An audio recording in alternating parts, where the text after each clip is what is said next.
Hello, everyone. Thanks for the invitation to join this event. And so, yes, I'm head of preservation at Google Arts and Culture. And here we go. So, for those of you who may have never heard of Google Arts and Culture, I just wanted to recap that we are an app, an online platform that is completely free to anyone, anywhere, that helps make the world's culture accessible to anyone. We've been working with we're currently working with more than 2,500 cultural institutions from around the world, covering culture in all its diversity and ways. One of the focuses and points is the diversity of cultural heritage and arts and culture globally, and we're doing that now currently across more than 85 countries. And one of the focuses for us is to work with our partners to showcase and promote their work and their collections, from large museums to small nonprofits. We've been doing this now for almost just over 10 years, and we've launched a number of projects from around the world. These are just a few of those examples, and here I have it actually as in terms of a kind of brief timeline to show you how it developed from the art project to focusing on projects related to intangible cultures and crafts, street art, performing arts, fashion, natural history, into even some of the more specific preserving cultural heritage projects that began about 4 years ago. And so what we do with our partners is we work with them and provide free tools and access to our platform.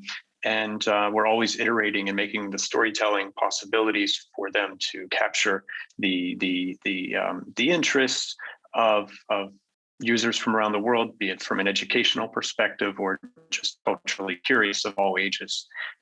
We do offer free tools to our partners, including the art camera, which is here you can see on the left, which captures high resolution photography of artworks in museums.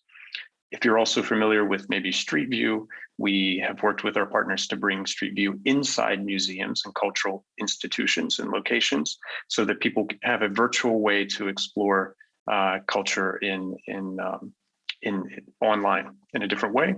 And also, of course, there are archives of information in cultural institutions that are focused for a very long time. And we've been working with them for a number of years to help scan their archival material. This is an example of scanning glass plate photographs from the 19th century with the British Museum that we've done, but we've done this with many institutions around the world.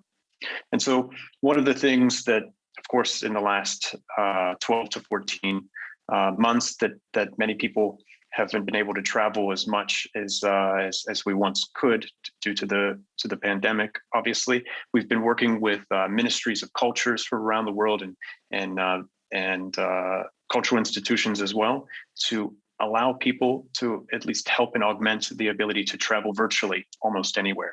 So that even though I would love to visit Tokyo or Sao Paulo, Berlin, or Moscow now, at least I have the ability to explore those cultural institutions virtually. And this is also proven very successful for educators so that classroom students can also do the same.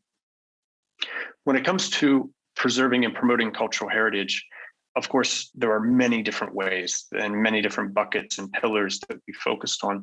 I have a background in archaeology, so monuments and sites are some very important parts of cultural heritage that I focus on. But what I'm actually going to touch on later during this talk, and kind of the main purpose of this talk, is how we're applying machine learning to helping preserve and promote languages, both ancient and contemporary languages. But of course, I must mention, artifacts, craft production, and even digital art that's been produced in the last 20 to 30 years. It's very important for us to recognize and consider how we can best preserve this cultural heritage.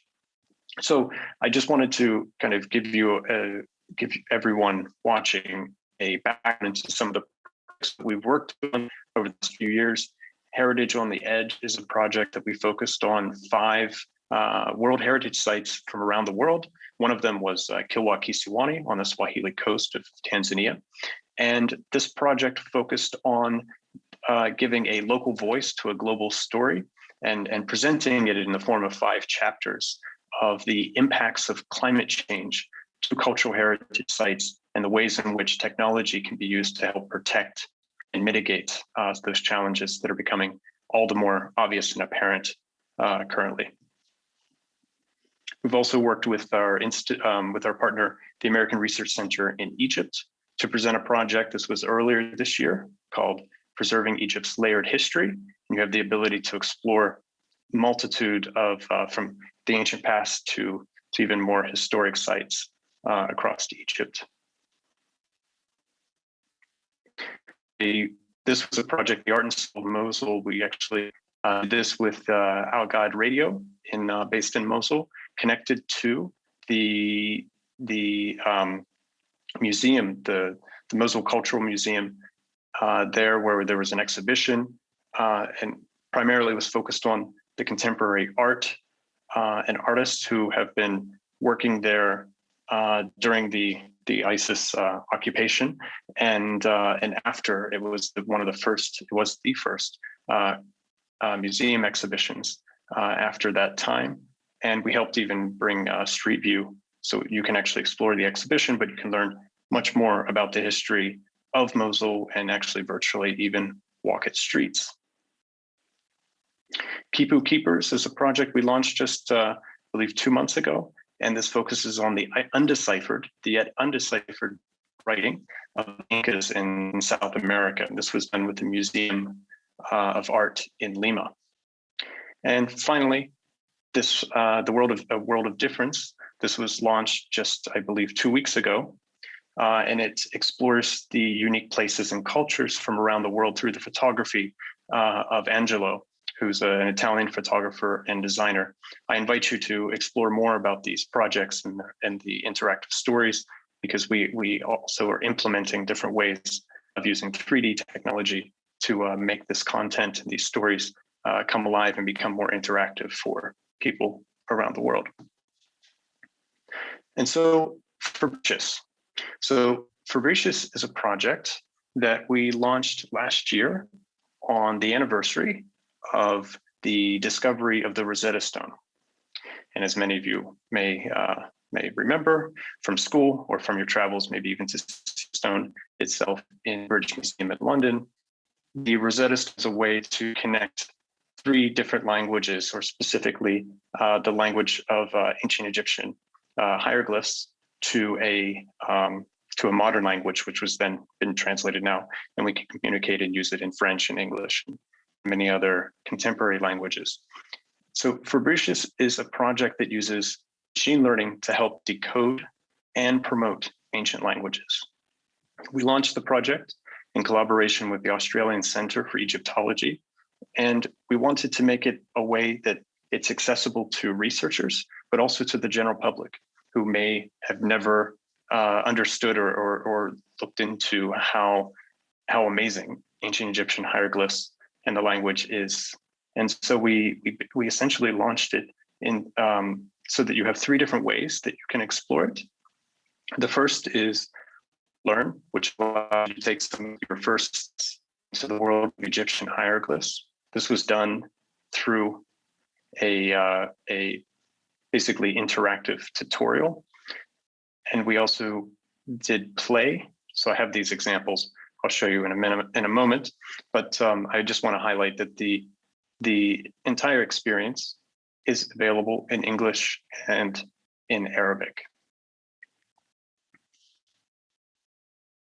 So Learn takes you through these different steps, from tracing hieroglyphs to drawing, some learn about the reading order, and even learning to translate a few of the hieroglyphs. And you can create your own set of hieroglyphs to share in the form of a cartouche with your friends on social media. The Play section is essentially a reverse dictionary lookup system. So we were essentially using the BBW, which is a research institute's online free dictionary, to use in this way to reverse lookup. So you can essentially type and have a conversation or send a message to a friend like happy birthday, and it provides you with the closest representation of those hieroglyphs, and including emojis too. But this has minor, some academic background into it, but it's mainly for the purposes of a playful way to work with the hieroglyphs. Now, the real kind of most important part, I would say, of the Fabricius tool is the desktop tool that we built with researchers. And this is fully open source. Actually, the entire Fabricius platform is open source, but what is open source here is a workflow that researchers can upload images, process those images in similes. They can draw, retouch them. They can also use glyph sequencing and identification. So what you're actually recognizing or seeing here in the animation on the bottom right is the semi-automated way that the Cloud Vision API is being used, or sorry, the Vision API from Cloud is being used to identify the top possible 3 hieroglyphs that match to a specific hieroglyph that has been uploaded. And so any of the researchers have the ability to use this as a tool for translation and annotation. And there are also plans to develop this into to be used in university courses too. And the other project that we launched, I believe that was the beginning of May this year, and was highly successful. It was called Wallaroo. So basically, it is a free web app, again, fully open source. So the community has the ability to use it as they may want. But we have worked with over 10 partners to help launch 10 languages where you can take a photo and explore those languages in your surroundings.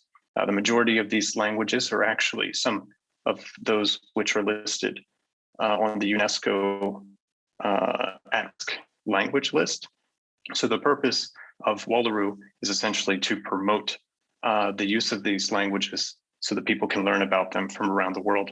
One of the languages is Tamazight, which is, as some of you may know, is actually spoken primarily in North Africa. So what we did is we worked with our partners to provide translation. So it uses the Vision API. So we came up with what would be the top 2,000 most returned words from the Vision API. And our partners worked through word by word, line by line, to provide translations to each of those words in their own language.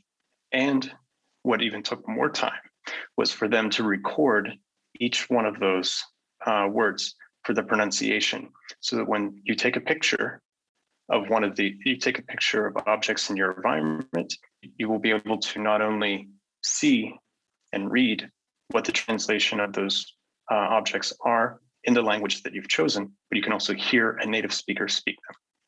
And so we made this app fully accessible in Spanish, Hindi, Arabic, French, Italian, and English.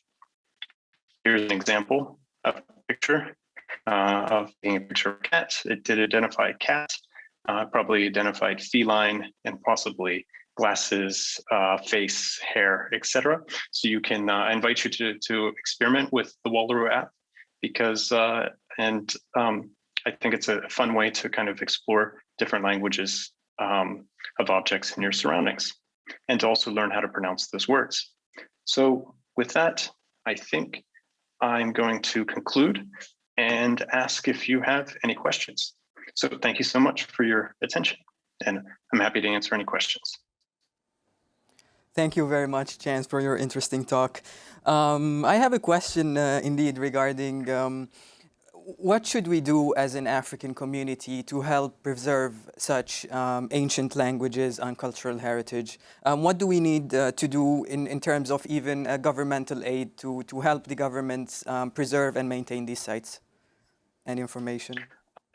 It's a very good question. I think that there are currently many there are many organizations, both international and regional, organizations that are working on this specifically. But if there are anyone who's watching this, feel free to reach out to myself or anyone through the Google Arts and Culture website, because we'd be happy to work with you. We're currently, we've been partnered with UNESCO for a number of years, but we're also happy to, in the case of Wallaroo, we partnered with very small organizations, the Council of Elders on the island of Rapa Nui in the Pacific Ocean, for example. Tamazite was with the Congress, the official Congress organization of Tamazite. And so we're happy to work with anyone. Thanks. Another question. First of all, I would like to thank you to have the Arabic language within the translations of all of these apps, because it makes perfect sense, right? And we have a question from the audience about whether Wallaroo is free or not. Yes, It's completely free. Wallaroo is publicly free. It's a web app, so you don't even have to download it. You can open it on any browser, phone. It works on a desktop computer too, but it was primarily designed to work on your phone, so you can move around and take pictures. And it's also open source, so you can find it on GitHub and download the code and use it as you wish. Nice. Regarding Wallaroo, I have a question. So the application is that you take a picture and it shows you this in several other languages, like ancient languages. Which regions do you usually target? Like these languages come from which region specifically? So Wallaroo, so Fabrice is a machine learning project that works with ancient languages, which is ancient Egyptian. But Wallaroo works with contemporary languages that are still being spoken, albeit some languages that are only spoken by only a couple hundred or 1,000 people. And the Wallaroo representation of languages goes from Rapa Nui in the Pacific Ocean to Louisiana Creole in the US, the Yiddish language, Tamazite, Ugambe in Australia, and also Maori language in New Zealand. So it's really what we always try to do, even though it's only representative of 10. We are actively looking for more languages to join, and we're actually doing that at the moment. So I hope to be launching some new languages in the coming months, and so we're happy to support me. That is indeed a very diverse footprint, I would say. Another question from the audience is that, does Google Arts and Culture have other similar projects in their pipeline? Similar projects, not specifically. I would say that Wallaroo and Fabricius are the two projects that are focused on language from an ancient and a contemporary perspective. So for Fabricius, we are exploring other ancient languages. We may be able to help the academic community help decode or just speed up the process of their own efforts and work on that end. And then with Wallaroo, we're currently working on expanding it to cover more languages in many diverse regions around the world.